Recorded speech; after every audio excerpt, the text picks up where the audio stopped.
جی اور اسی طرح بعض لوگ کڑے پہن لیتے ہیں، چھلے پہن لیتے ہیں، تو اس کے بارے میں بھی حدیث میں صراحت ہے. ایک صحابی کو اللہ کے نبی نے دیکھا کہ اس نے لوہے کا کڑا چھلا پہنا ہوا تھا، تو آپ نے پوچھا کہ کیوں پہنا؟ تو کہتے اللہ کے نبی میں بیمار تھا تو اس لیے میں نے یہ پہنا. تو آپ نے فرمایا کہ یہ تمہاری بیماری میں اور اضافہ کرے گا، اس میں شفا نہیں ہے، بلکہ شفا تو اللہ کے قرآن میں ہے. قرآن کو پڑھ کے شفا حاصل لینی چاہیے. جس طرح شہد میں شفا ہے، اب کوئی شخص شہد کو لٹکا لے گلے میں، کلونجی میں شفا ہے، موت کے علاوہ ہر بیماری کا علاج ہے. اب کلونجی گلے میں لٹکا لے تو یہ درست نہیں ہے، بلکہ کلونجی کھائے گا، شہد کھائے گا، استعمال کرے گا تو اس کو فائدہ پہنچے گا. اور اسی طرح میں یہ سمجھتا ہوں کہ جو لوگ قرآنی آیات کو تعویذ بنا کر لکھتے ہیں یہ بھی غلط ہے.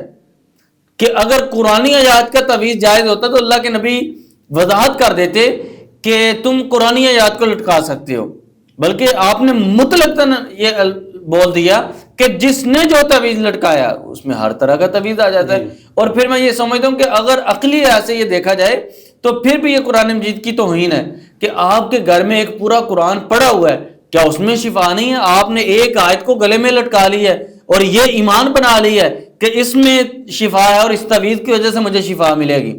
جی اور اسی طرح پھر ہم اس تعویذ کو لیتے ہیں، کسی سے بھی لیتے ہیں اور پھر موچی سے اس کو سلائی کروا لیتے ہیں.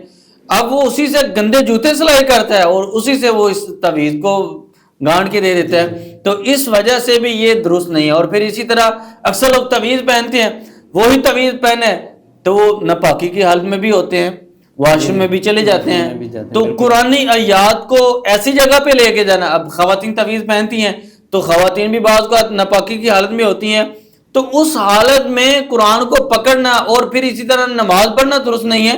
تو گلے میں قرآنی آیات کو لٹکانا کس طرح درست ہو سکتا ہے؟ تو ایک جادوگر جو ہے، جو جادو کرنے والا ہے، وہ قرآن مجید کی بھی حرمتی کرتا ہے، قرآن مجید کو واش روم میں لے کے جاتا ہے، گندگی کے ساتھ لکھتا ہے، اس کو ہم یہ کہتے ہیں کہ وہ کافر ہے.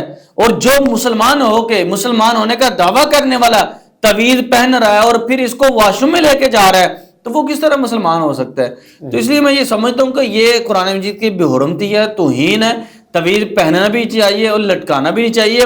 اللہ کے نبی نے اس بندے سے سلام نہیں لی جس نے تعویذ پہنا ہوا تھا. کوئی بھی مسئلہ بن گیا تو آپ قرآن مجید کو پڑھیں. اللہ کے نبی کے اوپر جادو ہوا تو آپ نے تو نہیں تعویذ پہنا، حالانکہ یہ کتاب آپ کے اوپر نازل ہوئی. تو اللہ کے نبی علیہ الصلوۃ والسلام نے آخری 2 سورتوں کو پڑھ کے دم کیا. جب آپ نے پڑھا تو اللہ سبحانہ و تعالیٰ نے آپ کو مکمل شفا دے دی.